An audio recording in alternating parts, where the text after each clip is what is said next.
Hello friends, இன்றைக்கி சூப்பரான அருமையான ஒரு மீன் வறுவல் தான் பார்க்க போகிறோம்.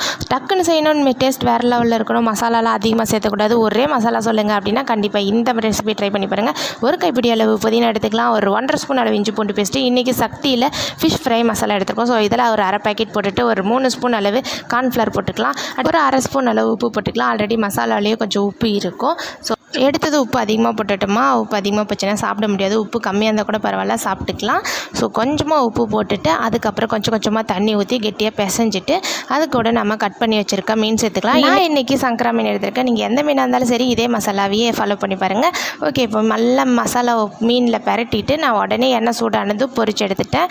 ஸோ இது ஊறணும்லாம் அவசியம் இல்லை, அப்படியே நம்ம டக்குன்னு போட்டு எடுத்துடலாம். எங்கேயாவது வெளியில் போகணும் இல்லை பேச்சுலர்ஸாக இருக்கீங்க அப்படின்னா கண்டிப்பாக இந்த ரெசிபி ட்ரை பண்ணி பாருங்கள். வேறு லெவல் டேஸ்ட்டாக இருக்கும். நான் ஆல்ரெடி இதை தான் பண்ணிகிட்ருக்கேன் அப்படின்னாலும் மறக்காம கமெண்ட்டில் சொல்லுங்கள்.